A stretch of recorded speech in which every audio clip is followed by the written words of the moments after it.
So, last week we spoke about bitachon, and how do we define bitachon, trust in God, right? How do we define it? Eva. We defined it by saying that trust is such a deep feeling of trusting God to the point that whatever situation arises in one's life, no matter what, no matter when, they feel completely and utterly calm, right? The way we brought it out was if you're going through a situation, right? You're going through a circumstance, and it's a tough situation, whatever it is, a health problem, a financial problem. While the situation is ongoing, right? What are you going to feel? While you're in a negative, you're going to feel nervous. You're going to feel anxious. You're going to feel. Yeah. So comes the Shar Bitachon, comes Bitachon and tells you the same feeling of calmness you're going to feel after the situation is over. That's the exact same situation you should feel that's the exact same feeling you should feel while the situation is ongoing. In other words, trusting God is just, I completely rely on God, I completely depend on Him, and I just have zero worry, zero anxiety, I'm completely tranquilo, right? I'm completely relaxed and calm, right? Okay, so now we're going to see is the Shara Bitachon, which we said last week was written by Rabbeinu Bachai ibn Pekuda. We're going to see his own introduction, and there's copies here if anyone wants to follow along. His own introduction to Bitachon. Now, what is he trying to do in his introduction? What is the author trying to do in his introduction? He's trying to get you to want to read his work, right? So now, imagine anyone in this room, right? Robert, imagine you're writing a book on bitachon, on trusting God, and you want to get people to read it. What do you do to get people to read it? Put stuff in there that they can relate to, make them feel. But how do you get them to even open the book, right? You advertise. So today, lahavdil, if there's a website that makes revenue off ads, right? What do they do to get you to click on their ad? They do clickbait, right? So lahavdil, I don't want to chas v'shalom compare, but the Shar Bitachon, right now in his introduction, he's going to kind of try to convince us that bitachon is a very worthwhile trait to have. It's very worthwhile to have bitachon. So he's going to try to sell bitachon to us, right? And tell us how amazing bitachon is, right? This way we'll be motivated to read his work, read his book, and see why we want bitachon. So this introduction will probably take us 2, maybe even 3 weeks to get through, but it's very interesting because he's basically telling us all the advantages, right? All the amazing things that occur when you have bitachon, right? That's what he's going to do here. So, one thing to know before we start Shara Bitachon, right, is that Rabbeinu Bachai ibn Pekuda loves lists, right? He loves le encanta las listas. He loves listing things. He loves saying there are 7 ways in which X. There are 5 different Z's, right? There are 5 different categories. 10 different advantages of this, right? We're going to see all throughout the book, he's bringing lists, right? 5 advantages, 7 this. It's usually 5, 7, 10. Those are usually the numbers. And mostly 7 and 10. 7, 10, 7, 10, right? Another thing that we have to understand about the Shar Bitachon, about Rabbeinu Bachai ibn Pekuda, is that he does 2 things. He explains to you a concept, right? I'm saying all this so as we go through the book, B'ezrat Hashem, every Sunday, we'll be used to his formula, right? He explains to you a concept, right? And then he brings you a pasuk to kind of prove or ground the concept. So there's a lot of pasukim also, right? So he'll say a concept and this is what the pasuk says, this is what the verse says, and he'll quote a pasuk. Okay, without further ado, right? In the introduction, which are these copies that we have here if anybody wants, 3 things are going to happen in general. I would divide what's going to happen in the introduction to 3 categories. Category number 1 is he's going to give us 5 Torah advantages to trust. Yeah? Number 2, there's going to be 5 material advantages to trust. What does that mean? 5 ways in which bitachon, trusting in God, is going to better your service in God in general. In other words, you're going to serve God better in 5 different ways if you trust in God. The next thing that's going to happen, right, is that he's going to tell us 5 different ways in which serving God will make your physical and material life better, right? That's the second thing that would happen. And then at the end of the introduction of the Shar Bitachon, what he does is he tells us what the contents of Shar Bitachon is. In other words, like we said last week, Shar Bitachon is part of a book called, anyone remember? What's the book called in general, the whole book? Chovot HaLevavot, exactly. Shar Bitachon is one of the many gates in that book, but each gate is subdivided into chapters. So Shar Bitachon is subdivided into 7 chapters. So the end of this the introduction, what he's going to do is he's going to give you a brief introduction to each chapter. He's going to say, chapter 1, I'm going to talk about X. Chapter 2, I'm going to talk about Y. So again, what's going to happen in Shar Bitachon right now in the introduction in this paper? He's going to give us 5 Torah advantages of trust, 5 material advantages in trusting in God, and finally, the contents of the 7 chapters, right? Okay, so the next thing, so what are the 5 advantages of bitachon in terms of serving God, right? What are the 5 advantages? What are 5 ways in which your life will be better in terms of your service of God, right? By having bitachon. So he says as follows, right? You're going to be more tranquil, right? And if you're tranquil, if you're tranquilo, if you're calm, you could serve God better. If you're anxious, right? If you're worried, you're so anxious and worried about X, Y, and Z that you don't have a chance to serve God. That's number 1, right? And we're going to see it inside soon. Number 2, right? Trusting in God will allow you to be independent. Will give you independence. What does that mean? Because someone who doesn't trust in God is dependent on other people. But if you trust in God, you don't have to depend on anyone else, and you could do what you truly think is correct, what you truly think is right. Right? That's number 3.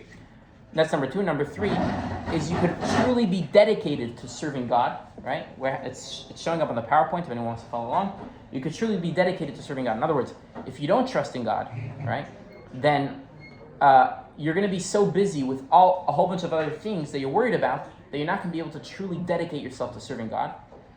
Number 4, right? You will feel fulfilled no matter what happens in your life, right? No matter how your life is, you'll feel fulfilled, right? Because if you don't trust in God, then you're worried that maybe I'm not doing life right. But if you trust in God, then whatever life brings me, I'm obviously doing it correctly. And number 5, right? Number 5, you're going to be satisfied, right? In other words, whatever God throws your way, you're going to be satisfied with what God gives you, as he's going to say, whether you're rich, whether you're poor, whatever it is, you're going to be happy, right? Okay, so those are the 5 advantages, Torah advantages. But now, it takes him a while to get through them. So let's see inside how he describes each one of these 5, right? And we're going to focus first on tranquility, right? That's number 1. Okay, so inside the introduction, page number 2, you can follow along. He says as follows. Having previously discussed in the previous gates the obligation to accept upon oneself the service of God, I've seen it to be appropriate to now explain that which is most necessary for one who wishes to be a servant of God and to rely on Him in all matters, for by doing so there will be great benefits in Torah matters and in worldly matters, right? And now he's going to say what the first benefit of serving God is, right? So remember, number 1, tranquility, being calm. That's number 1. If you trust in God, you're going to be calm. You're going to be tranquilo. Yeah. Okay. So he says, among the benefits is tranquility of one's soul, free from worry as a result of his reliance on God, just as a servant is bound to place his trust in his master. For one who does not place his trust in God places his trust in an entity other than God. If someone places his trust in something other than God, then God removes his divine providence from him and leaves him in the hands of the entity that he places trust in. Okay, this is a very interesting concept he just said. He said as follows. If someone doesn't trust in God, right? And listen carefully. If someone doesn't trust in God, right? That means, thank you.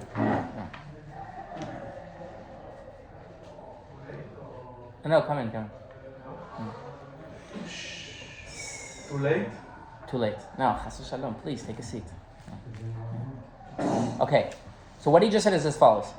If you don't trust in God, automatically you're trusting in something else. Okay? What do I mean by that? Everyone trusts in something. In order to live life, you trust in something or someone. Okay? If you don't trust in God, if someone doesn't trust in God, then they trust in, as we're going to see, their strength, their wealth, a friend, someone else. You're always trusting in someone, right? If someone says, I don't trust nobody, I don't trust anybody, that's not true. Because that means they trust themselves, right? In other words, you're always trusting someone. So he says you may as well trust in God. Why? Because if you have two options, you could trust in God or you could trust in someone else, right? Then obviously the only appropriate option is to trust in God. And he's going to bring a verse to bring this out. And that's the first verse we have over here. And we're up to page 3. The one who places his trust in something other than God will be like one regarding which it is said in the verse, for my people have committed 2 evils. They have forsaken me, the spring of living waters, to dig for themselves cisterns, broken cisterns that do not hold waters. Right? What does that mean? That means you could get water from a spring, or you could get water from a well that's broken. Or let's modernize it, right? You get water from the city, which is reliable, or you could try to build your own pirated water source, which sometimes works and sometimes doesn't, right? So you might think you're saving money, but you're going to bring yourself a lot of anguish because half the time your water isn't going to work. So that's what he's saying. The Jews had 2 options. They could serve God, they could trust in God, or they could trust in idols. So God is rebuking them and saying, how come you're trusting in idols, which is like a broken situation, as opposed to trusting in me, God? There's a story they say about this pasuk, about this verse. It's a cute story. It says as follows. There was once a man who was extremely wealthy. He was very, very wealthy. Yeah?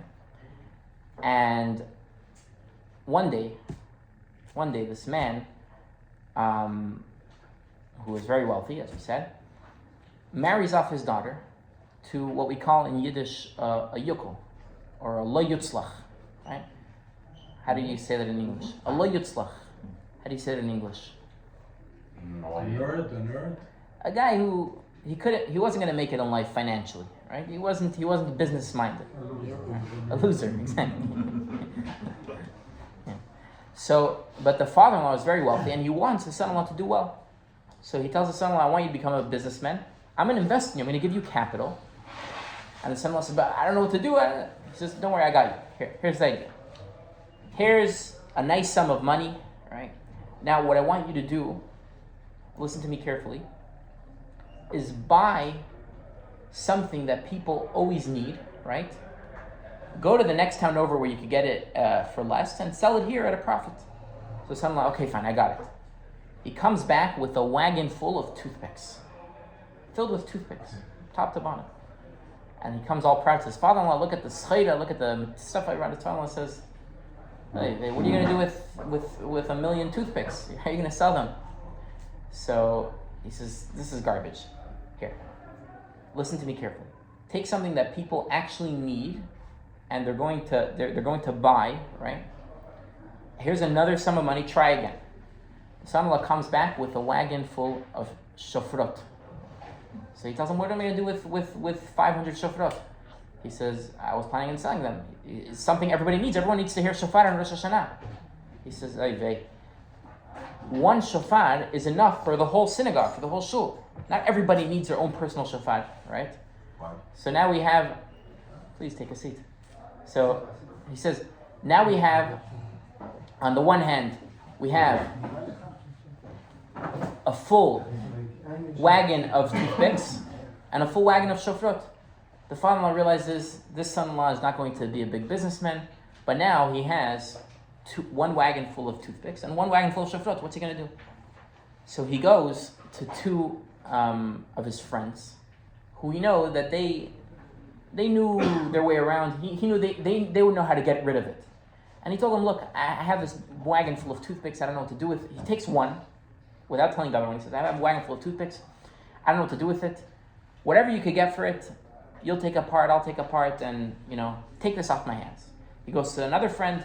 He says, I have a wagon full of shofrot. I know you know how to take care of these things. Please get rid of it for me. I don't know who you sell it to, whatever. It doesn't matter.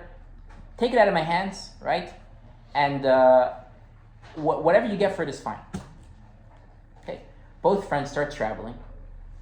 And they both stop at the same rest stop, right? To take a break. And one looks at the other and he says, oh, I see you have a wagon full of toothpicks. He says, yeah, I'm willing to sell it at a low price or whatever you give me. The other guy says, I have a wagon full of shofrot, and I'm also willing to get rid of it for whatever low price. Let's switch, right? I'll give you the wagon of shofrot, and you take the wagon of toothpicks. And they both come back to the wealthy man, the father-in-law, right? And okay. They both come back to the okay,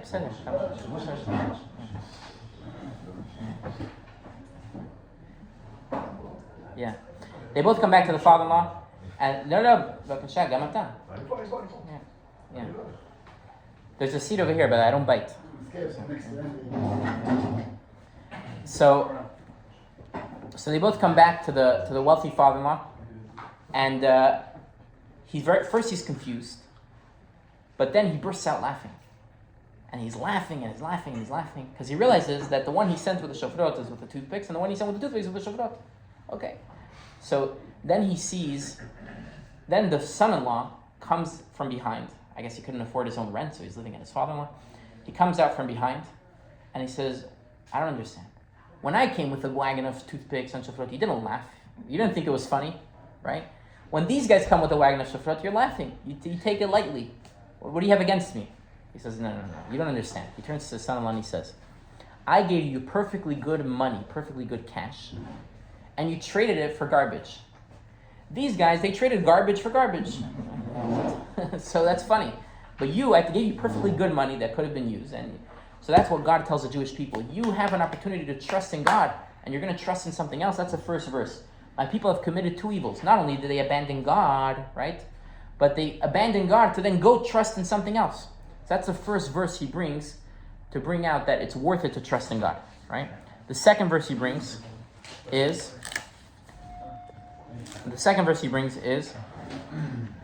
they exchange their glory for the likeness of an ox eating grass, right? That's referring again to the chet ha'egel, right? The sin of the golden calf. The Jews could have trusted in God and instead they choose to trust in a golden calf. Verse number 3, blessed is the man who trusts in the Lord. The Lord shall be his trust, right? You have to trust in God. As it says, praiseworthy is the man who made Lord his trust and did not turn to the haughty and those who turn to falsehood. And finally, verse number 5 is cursed is the man who trusts in man and makes flesh his arm, whose heart turns away from his Lord. So like I said, the Shabbat Tichon, his style is he says a concept and then he brings verses to support this concept, right?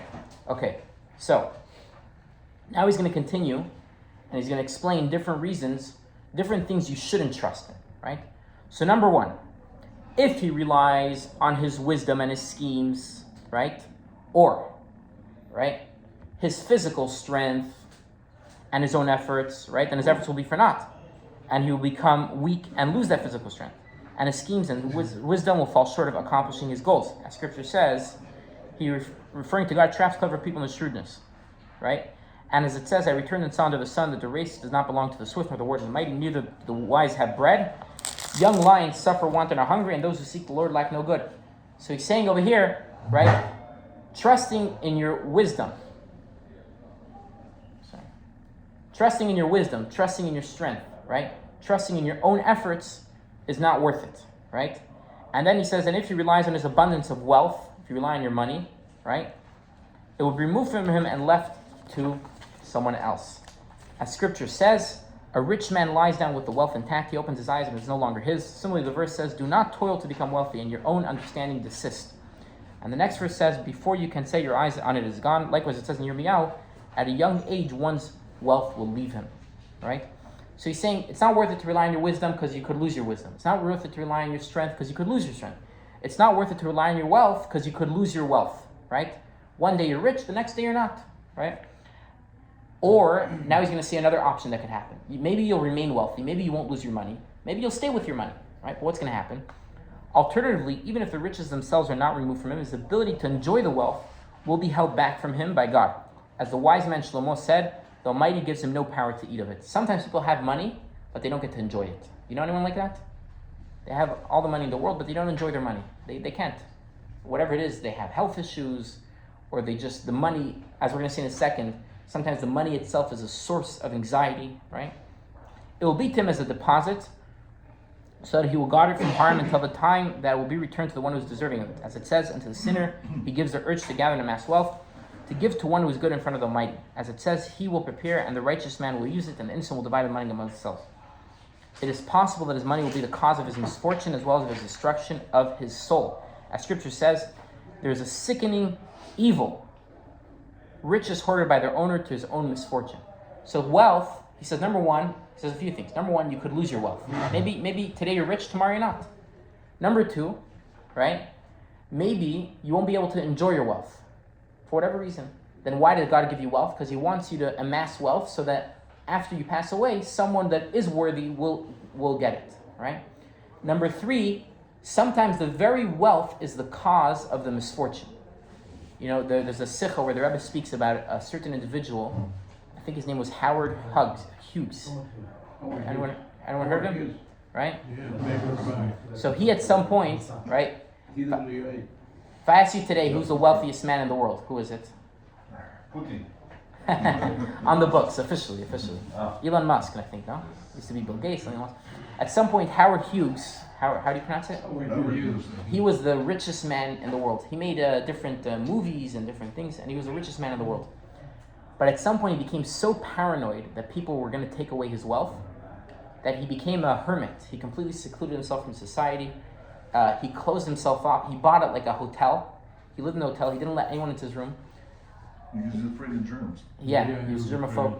How did he pass away? He passed away. They found him in his room with bottles of, he was scared to go to the bathroom. So bottles and bottles, stinky, smelly, his hair all a mess, his beard a mess, and and that's how they found him. So the wealthiest man in the world, not only was he not able to enjoy his wealth, which was step one, it actually was the cause of his misfortune. He was so worried about where it's going to bring him, right, that he actually ended up losing out in life because he didn't want to lose his wealth, ironically. So sometimes that's what wealth does.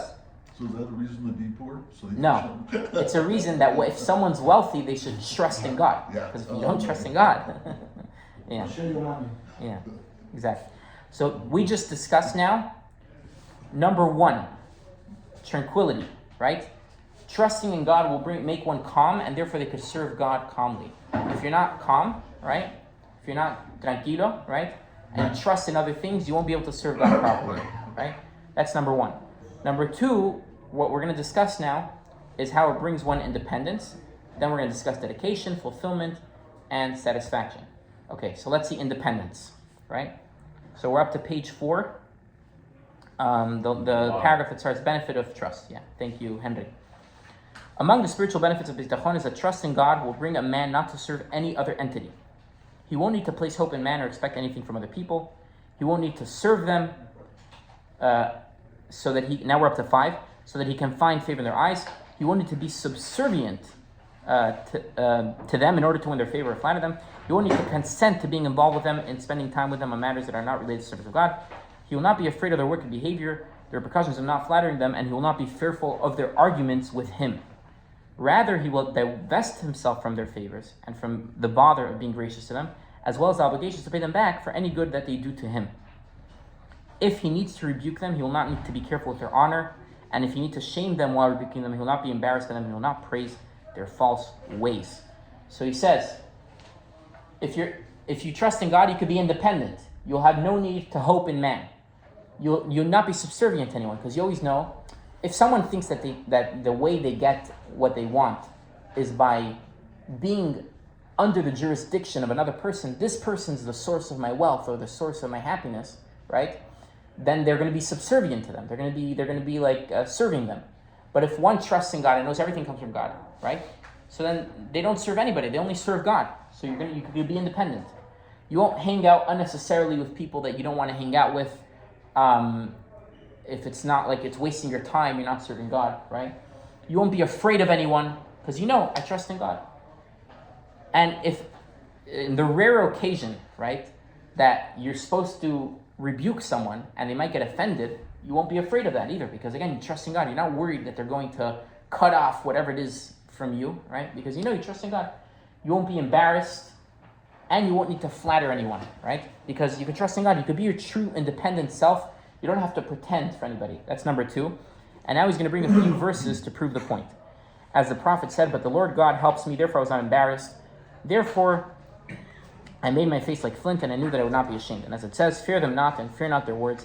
And at the end of the same verse, it says, fear not their words, neither be dismayed by them. And as it says, fear them not. And later in the same chapter, it says, be not dismayed by them. And it says, as Shamir stronger than flint, I have sent your forehead, fear them not, neither shall you be intimidated by them. A whole bunch of psukim which prove the point that you don't have to be afraid of anyone or anything. So we spoke about tranquility, right? Bitachon brings tranquility, which allows us to serve God better. Bitachon brings independence, right?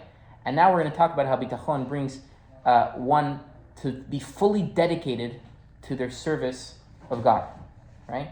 So, we're going to talk about how it allows one to be fully dedicated to their service of God. So here it gets quite interesting. So before we continue, right? There's this guy over here, right? Looks a little bit interesting. What's he doing? Right? So this guy, this individual that we see on the page, he's a representation of an alchemist, right? You ever met an alchemist in your life? Yeah, you did? Yeah, I was one. You were an alchemist? I'm from Drek Geld. Exactly. So there was a belief in the Middle Ages, right? That there was a certain way of combining different materials and different things to create new entities. One form of alchemy, one specific form of alchemy that captured the mind of the masses, right, was like everyone in the ancient world, right, in the Middle Ages, right, was fascinated by was the concept that an alchemist with the right amount of materials and the right temperature, whatever, might be able to create gold or silver, right? Now, today they discovered that it's pretty much impossible, right? It might be technically possible, but it's the amount of effort and money you're going to spend on doing it is not even worth it. You're going to end up losing, right? Whatever the case is, that doesn't really matter. Because remember, like we spoke about last week, the Shar Bitachon, Rabbeinu Bachai ben Kuda, is talking to the masses, and he's trying to talk their language. And he's trying to explain to all of us, right, why Bitachon is worth it. So he's using something in the world, right? Robert left already, but as Robert said, he's using something in their world, something relevant to them, right? And he's trying to explain to them, your dream is to become an alchemist, right? To be able to mix things and create gold. Trusting in God is better than being an alchemist. And he's going to explain 10 different ways in which trusting in God is better than being an alchemist. Somewhat of a modern equivalent, right, is imagine someone's trying to explain to someone why trusting God is important, and I would say, look, your dream, right, and this is like a pretty common dream of people today, and by the way, it's probably almost as probable or even less probable than turning air into gold, right, which is winning the lottery, right? Let's say for everyone in this room, the dream is, if only I go to the gas station, I spend $2, and I win the Powerball, or I win the Mega Millions. Then life would be good, right? We've all had that dream. They say buying a lottery ticket to win is basically statistically impossible. You're more likely to get hit by lightning. You're more likely to get into a car accident, right? But it's still worth it. Why? Because for $2, for a few days, you could dream. If I win, I'm gonna half the money I'm gonna give to tzedakah. The other half I'm gonna invest in it. What? Yeah, exactly, right? So imagine someone's getting a class. He's saying, you dreaming of winning the lottery? Trusting in God is better than winning the lottery. Why? I'll give you an example. Because you think winning the lottery is so good. Do you know, right, I'm sure everyone heard this, most people that win the lottery end up losing all the money very quickly. They end up actually messing up their life, right? Whereas if you trust in God, you actually won the lottery because then life's good, right? So that's more or less what he's going to do now with this alchemist. He's going to say, you think the alchemist is so, you think the alchemist is so cool. What you have, which is to be able to trust in God, is even cooler, right? And that's what he's going to do over the next bit. And he's going to explain how the alchemist has 10 disadvantages, which are materials, harm, advice, stock, fear, health, sustenance, on-the-go, reward, and community, which all these 10 disadvantages are not present by one who trusts in God. Therefore, trusting in God is better than alchemy. But we'll stop it over here. And B'ezrat Hashem, next week we'll see the 10 ways in which trusting in God is better than alchemy. Did you stop working with your money? What? Did you stop working with your money? Working on it. Working on it.